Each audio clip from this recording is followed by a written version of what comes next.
Judge not your day by the harvest, but by the seeds that you plant. However, use the harvest as a warning or an example for yourself. What do I mean by that? Well, take a look at your day, and is your day one that's peaceful, fulfilling, one where you're getting things done, or is it a day where you are reeling and responding and reacting in ways that cause you to be stressed? Yesterday, as I was preparing for my day, I was front loading. You've maybe heard me use this concept before, but front loading is essentially getting things done in advance in your calendar that you know need to be done.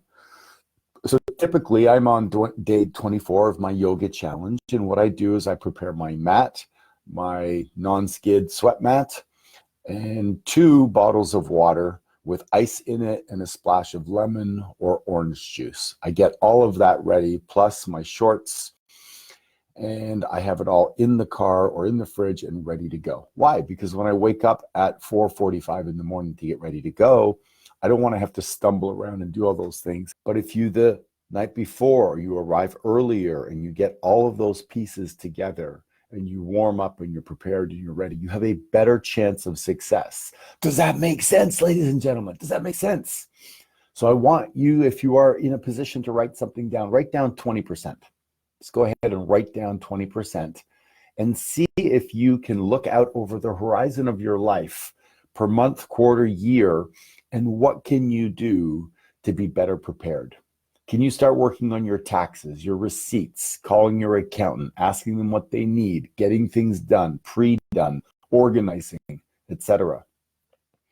I'm leaving on a trip to Asia next Monday, so already start to look at the fridge and the things that, okay, stop ordering this type of food. We're just going to waste it. Prepare things for when I'm gone. Tidy up the garage, clean out certain things, pre-pack. There's things you can do bit by bit and chip away that take 5, 10, or 15 minutes a day that are going to allow you to show up better prepared. Don't wait until your garbage is full in the house all the time. Take the recycling out. Don't wait until, you got to change your winter tires on the last day. Don't plan and project into the future. And I promise you, that the opportunities will come more rapidly for you. It's in the moment that you commit, that you make a declaration to the universe, to yourselves, to friends, to people you care about, that it becomes more important. I run a real estate office and we do monthly or weekly meetings, and some people show up and some people don't, because when it's easy to not show up in life, what do you think you're going to do?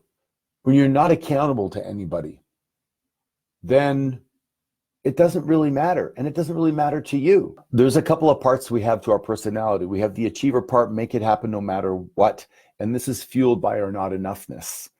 And you can step into that part of yourself and push and drive and create things and front load like I talked about, and use the Sunday system for success and do your miracle mornings and get the important but not urgent things out of the way in your calendar and be a huge badass in that area. And then you can also have the other side of yourself, the Shakti, the peaceful, the fulfillment, the awareness, responding to things instead of reacting, being conscious. Funny story, the other day I was doing yoga and I had wrapped up my key for my Tesla in my t-shirt, went to the bathroom, and as I stood up and flushed the toilet, I grabbed the t-shirt off the back of the toilet, and as I lifted it up, the key to my car, which is a picture, it's like a toy car, boom, right into the toilet at the peak of the flush, and down it went. And I stood there for a minute looking down at it, and I think the old self, the non-yoga self, would have cursed, been pissed, got flushed, would have thought about the consequences, the $700 to replace the fob, gotten angry at myself. But the part of myself, we all have parts, yes? The part of myself that is becoming more, not the achiever, but the fulfillment, the part of myself that is more at peace, is surrendering. And the surrender is not about giving up. It's about accepting that there's a higher purpose and a higher plane for our activities and our events.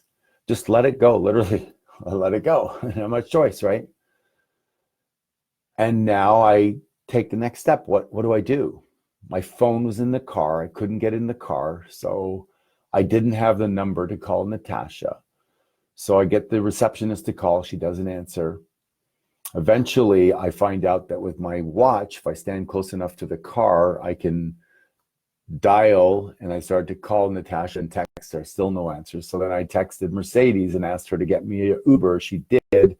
And while it's 17 minutes for the Uber, I go in because I'm shivering now. It's outside. It's almost freezing outside. I go into the coffee shop next door to warm up, and I tell them what happened. And she gives me a free coffee.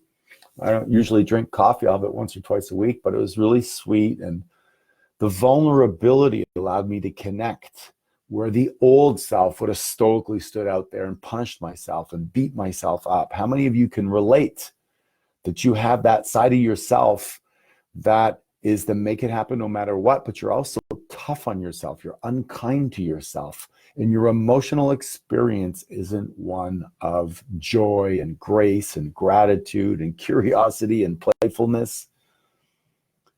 Because the reality is the losing of that key has changed nothing. It hasn't even changed anything for me monetarily yet.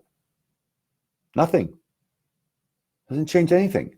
But it could change it in my head by me thinking in advance and worrying that I'm going to have to take money out of my account that I could use for something else. Instead, I've just let it go. I'm so proud of how I handled that.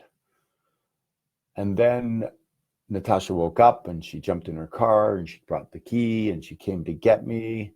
And she was gorgeous because she never went, "Oh, you idiot," or nothing. She was just smiled, kissed me, and then off she went. Off I went to the day. So I offer this for you because I think there's different parts to us. And I really want you to get that. Make it happen no matter what part. Declaration. Charge the hill. Set the world on fire. Make your commitments to yourself and then push through and make it difficult for you to not show up in the future calendar of your life. Are you freaking with me? This is really important. But then there's the second side.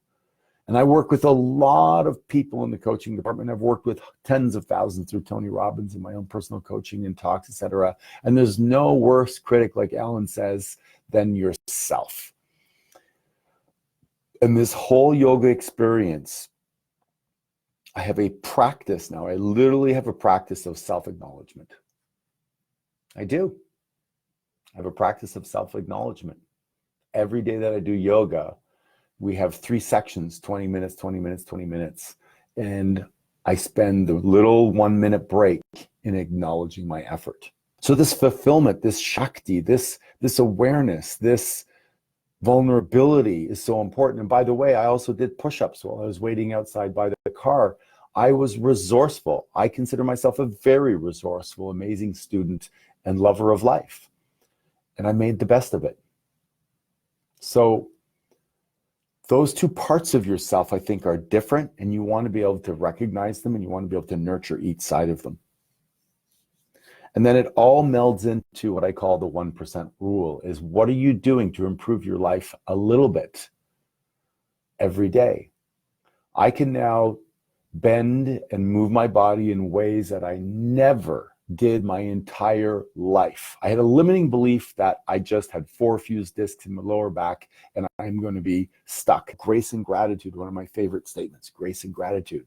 Let's be in grace and gratitude. Grace to me is allowing myself to not have to do it on my own. The universe supports me. You call it whatever you want. And gratitude is being grateful for everything, losing the key and having somebody to call and getting a free coffee and connecting with that person and doing push-ups outside that I wouldn't have done before and being okay with it. Grace is allowing yourself to not have to do it on your own, to be able to ask for help, to be able to help another, believe you have the time and energy and money to do that. And gratitude is about being grateful for your challenges, your problems, and having a bad back and then finding somebody who has a solution for it, asking for help. So I really am urging you 2 things today as we head toward the end of this.